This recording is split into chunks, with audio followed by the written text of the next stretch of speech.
Bismillahirrahmanirrahim. Assalamualaikum warahmatullahi wabarakatuh. Mata kuliah pengetahuan lingkungan jurusan Teknik Elektro Fakultas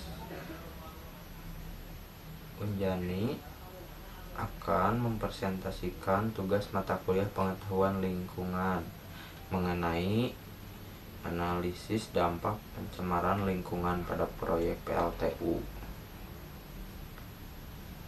Sebelum saya mempresentasikan, izinkan saya memperkenalkan dosen mata kuliah pengetahuan lingkungan, yaitu Ibu Elin Nurlina, DRAMT, dengan NIM 0422046601. Dan adapun saya sendiri, Yusuf Setia Dharma, sebagai penyusun dengan NIM 22121810009.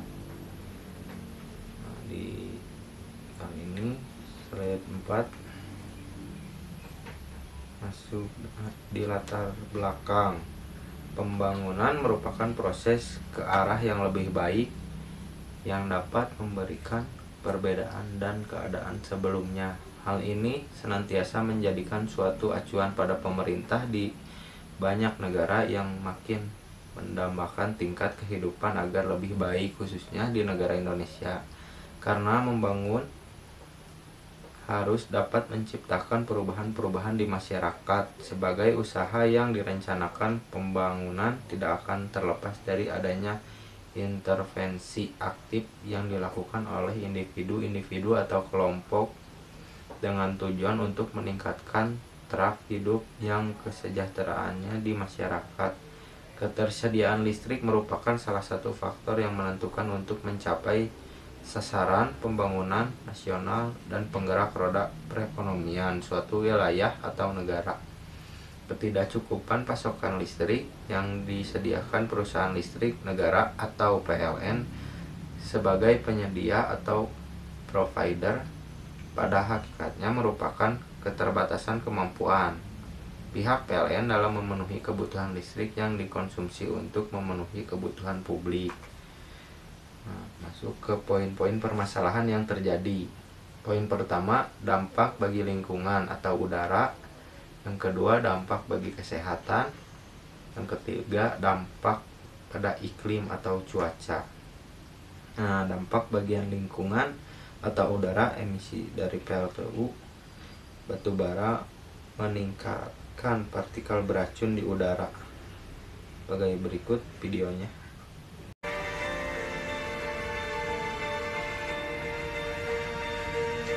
Keikutsertaan Indonesia untuk berkontribusi dalam mitigasi perubahan iklim global menjadi komitmen yang harus direalisasikan secara serius agar upaya untuk melindungi rakyatnya dari ancaman dampak perubahan iklim semakin nyata.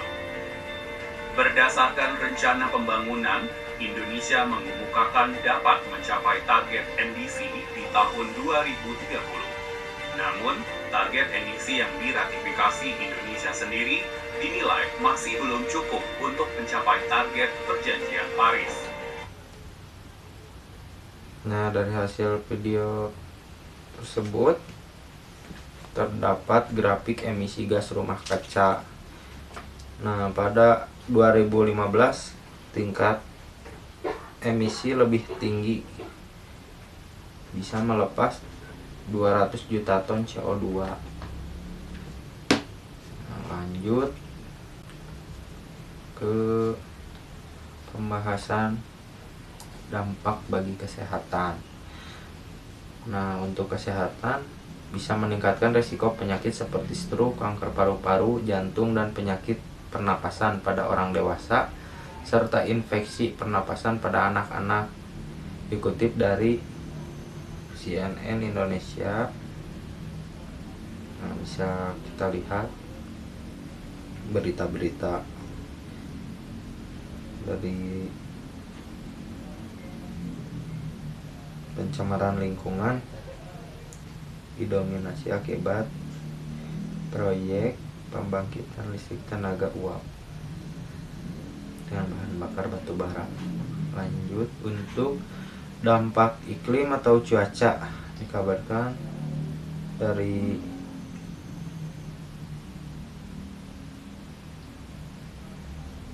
CNN juga, kalau PLTU batubara picu perubahan iklim dan ancaman kesehatan masyarakat. Nah, bisa kita lihat di sini gambarnya. PLTU batubara ini salah satu kontribusi utama emisi gas rumah kaca yang menyebabkan perubahan iklim. Greenpeace menyebut PLTU sebagai kontributor terburuk. Bisa kita lihat pada pertengahan September 2019,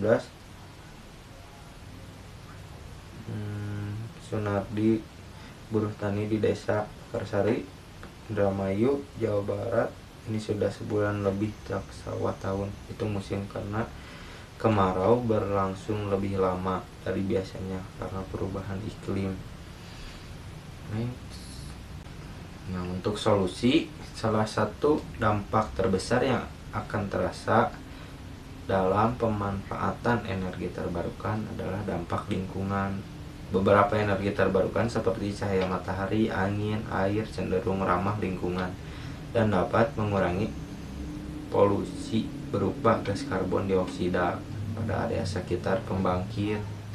Energi terbarukan adalah energi yang berasal dari proses alam yang berkelanjutan seperti tenaga surya, tenaga angin, arus air, proses biologi, dan panas bumi.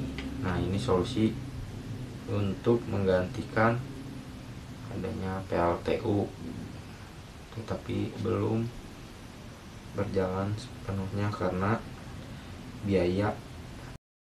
Nah, di kesimpulan, kebutuhan energi di masyarakat memang tidak bisa dihindari, salah satunya energi listrik untuk kebutuhan sehari-hari. Namun di sisi lain terdapat beberapa dampak yang disebabkan oleh proyek pembangunan PLTU, sehingga sangat diperlukan perencanaan yang sesuai dengan aturan yang berlaku. Hal tersebut dilakukan agar dapat meminimalisir dampak secara teknis dan dihindari, seperti dampak terhadap pencemaran udara. Saya ucapkan terima kasih atas perhatiannya. Wassalamualaikum warahmatullahi wabarakatuh.